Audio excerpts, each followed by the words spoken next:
Hello friends, எல்லாருக்கும் வணக்கம். ஆதாரில் ஒரு சில விஷயங்களை திருத்தங்கள் பண்ணுறதுக்கு லிமிட்டேஷன் இருக்குது, அதாவது வரம்புகள் இருக்குது.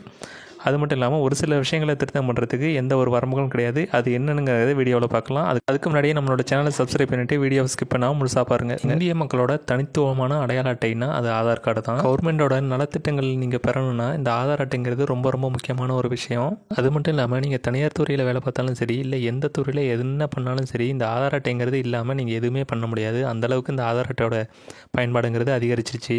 இப்படிப்பட்ட ஆதார் கார்டை ஒருவர் குறைஞ்சபட்சம் 10 வருஷத்துக்கு ஒரு தடவையாவது அப்டேட் பண்ணணும் அப்படிங்கிற மாதிரி கவர்மெண்ட் கட்டாயமான ஒரு ரூல்ஸை கொண்டு வந்தாங்க. ஏன் இப்படி இந்த ரூலை கொண்டு வந்தாங்கன்னா, அதாவது ஆதார் மூலமாக நடக்கிற ஏதாவது மோசடிகளை தடுக்கிறதுக்கு இந்த மாதிரியான ரூலை கொண்டு வந்திருக்காங்க. ஏற்கனவே ஆதார் சம்மந்தமான இந்த திருத்தங்களை எல்லாம் பண்ணுறதுக்கு டைமிங் வந்து கொடுத்துருந்தாங்க. அந்த டைமிங்கை ஜூன் 2025 வரைக்கும் அப்படின்னு சொல்லி எக்ஸ்டெண்ட் பண்ணியிருக்காங்க. ஸோ இது வரைக்கும் எந்த ஒரு அப்டேட்டும் பண்ணாமல் 10 வருஷத்துக்கு மேலே ஆதார் கார்டு பயன்படுத்திட்டு இருந்தீங்கன்னா, இந்த ஆதார் கார்டு வச்சுருக்கிறவங்க இந்த ஜூன் 2025க்குள்ளே சில திருத்தங்களை நீங்கள் ஃப்ரீயாகவே பண்ணிக்க முடியும்.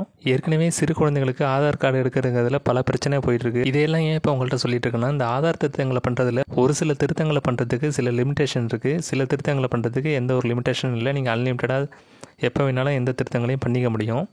எந்தெந்த திருத்தங்களை பண்ணுறதுக்கு இந்த வரம்புகள் அப்படிங்கிறத வச்சுருக்காங்கன்னு பார்த்தீங்கன்னா, உங்களோட டேட் ஆஃப் பர்த் இருக்குது பாருங்கள், அதாவது உங்களோட பிறந்த தேதியை நீங்கள் ஆதாரில் ஒரே ஒரு டைம் மட்டும்தான் திருத்தம் பண்ண முடியும்.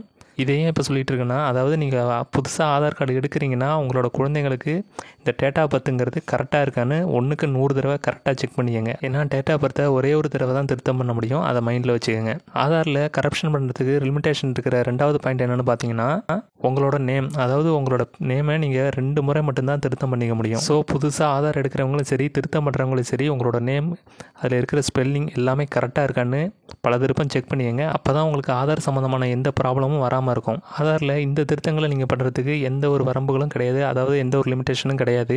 அது என்னென்னு பார்த்தீங்கன்னா, அதாவது உங்களோட மொபைல் நம்பரு, உங்களோட ஃபோட்டோ, உங்களோட பர்மனன்ட் அட்ரஸ், இதை நீங்கள் எத்தனை திருப்பம் வேணாலும் மாற்ற முடியும்.